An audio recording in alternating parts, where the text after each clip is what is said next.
पण पालिकेचे कोण अधिकारी वगैरे कोण नाही, इथे कोण नाही, फक्त फोन दाखवायला येतात, देतात आणि गायब होतात. नहीं ना आने के बाद भी कोई आने नहीं वाला है. ओके. अरे बाप रे, हा कोणाचं घर आहे? तुमचंच घर आहे? नहीं, हम लोग बारिश से दादा 5 दिन है, ये हाँ पानी भर के नहीं बोली पूरा पूरा नुकसान हो गया था, पूरा नुकसान हो गया, पूरा खत्म हो गया था.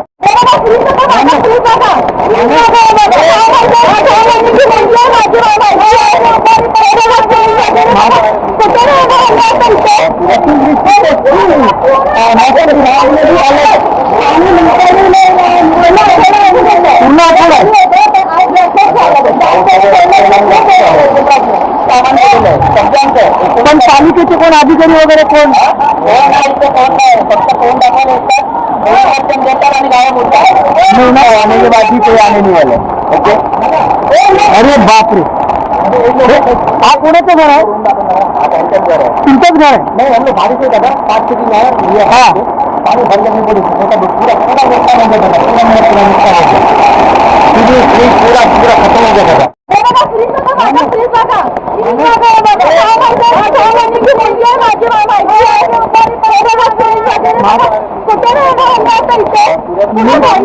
मुलीला कुठे ठेवलं तुम्ही आता?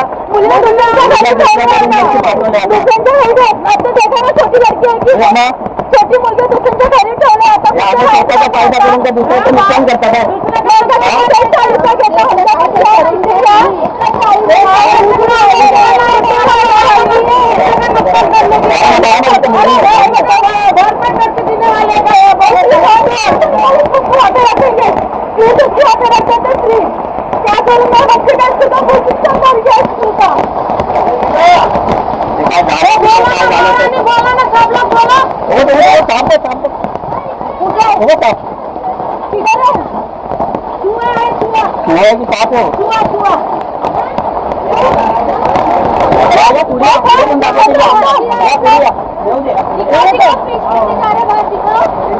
शपथ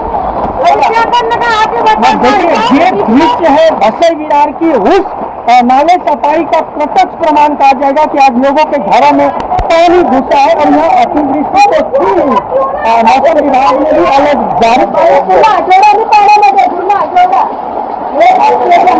कधी भरला? आजच भरला आहे की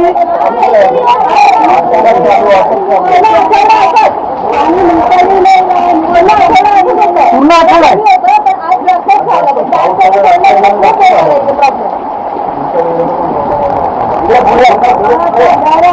भिंत वगैरे बांधल्या पुढे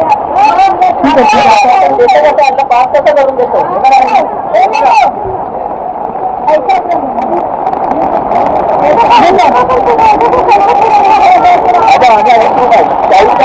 पूर्ण डुबलेलं आहे, सामान गेलेलं आहे सगळ्यांचं. पण पालिकेचे कोण अधिकारी वगैरे कोण फोन नाही, इथे फोन नाही, फक्त फोन दाखवायला येतात, देतात आणि गायब होतात. अधिकारी सगळे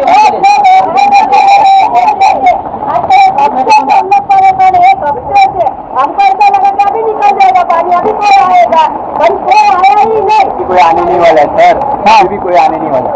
नहीं ना आने के बाद भी कोई आने नहीं वाला है. ओके. पूरी चाळीचं दृश्य दाखवतो. जवळजवळ 40 रूम या ठिकाणी आहेत आणि या सगळ्या रूम मध्ये नद्यानाळ्यांचं स्वरूप आलेलं आहे. खरं तर करोड रुपये वसई विरार शहर महानगरपालिकेने खर्च केले. म्हणजे करोड रुपये आज पाण्यात गेलेले दिसून येते. त्रस्त झालेले आहेत. सगळ्यांचं सामान जो आहे ते या ठिकाणी जवळजवळ खराबच झालेलं आहे. आता यांचं नुकसान नेमकं कोण भरून देणार? मी पण आता कमरेभर पाण्यापर्यंत या ठिकाणी आलेला आहे. अरे बाप रे, हा कोणाचं घर आहे?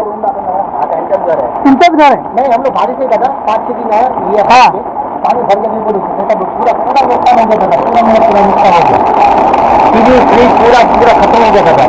गरमीचं काम दिलं बरं आणि काल लगेच त्याला गरमी. आपण पाहताय टॉप 10 महाराष्ट्र न्यूज. पाऊस प्रचंड प्रमाणात पडतोय. पावसामुळे आता कुठेतरी अतिवृष्टीचा इशारा देखील शासनाने दिलेला. यावेळेला मी उपस्थित आहे मनोरपाडाच्या आशापुरा चाळीमधले थेट दृश्य मी तुम्हाला दाखवतो. खरं तर हे सगळं नेमकं काय आहे असा प्रश्न तुम्हाला पडला असेल. अलीकडे वसई विरार शहरातले बिल्डर आपल्याला चाळी बांधायला मिळाल्या पाहिजेत. चाळी बांधल्याच्या नंतर तिथे रिडेव्हलपमेंट आपल्यालाच मिळालं पाहिजे. यासाठी बाजूचा प्लॉट खरेदी करतात, तो प्लॉट वरती करतात आणि त्याच्यामुळे चाळीचा जो भाग आहे तो सखोल भागात जातो आणि पाणी जो आहे तो नेहमीच सखोल भागात साचलेला आपल्याला पाहायला मिळतो. इथे देखील तेच झालेलं आहे. या चाळीमध्ये जवळजवळ 40 लोक राहतात. आता या 40 लोकांचा संसार अक्षरशः उद्ध्वस्त झालेला. एकीकडे वसई विरार शहर महानगरपालिकेने नाले सफाईचा दावा करत करोड रुपये खर्च केलेला आहे, पण दुसरीकडे पावसामध्ये संपूर्ण वसई विरार शहर हे जलमय झालेलं आहे. त्याचं ताजं आणि जिवंत उदाहरण आहे. मी जवळजवळ कमरेभर पाण्यापर्यंत लोकांच्या घरापर्यंत गेलो. आज या लोकांनी, सर्वसामान्य लोकांनी जीवाचं रान करून हा संसार उभं केलं, परंतु वसई विरार शहर महानगरपालिकेच्या हलगर्जीपणामुळे, वसई विरार शहरातल्या मुजोर बिल्डरांमुळे आज या लोकांवरती उपासमारीची वेळ आलेली आहे. मुलांची शाळेचे पुस्तकं भिजलेले आहेत, घरामध्ये लोकांचे कागदपत्र भिजलेले आहेत, तर अत्यावश्यक ज्या काही सेवा आहेत त्या देखील या सगळ्या पावसामध्ये नष्ट झालेल्या आहेत. आता यांना नुकसान भरपाई कोण देणार? या सर्व गोष्टीची जबाबदारी कोण घेणार? नाले सफाईमध्ये करोड रुपयाचा दावा करणारी वसई विरार शहर महानगरपालिका अक्षरशः फेल ठरली आहे. या ठिकाणी महिला पडतायत, त्यांना कोणत्या प्रसंगांना सामोरे जावं लागते त्याचं जिवंत उदाहरण या आशापुरी चाळीमधला आम्ही आपल्याला देण्याचा पुरेपूर प्रयत्न केला. जर तुम्हाला काही मदत करायची असेल तर कृपया करून आज या लोकांना मदतीची गरज आहे. अक्षरशः यांचा संसार हा पावसामुळे उद्ध्वस्त झालेला. Top 10 Maharashtra news, Vasai Virar.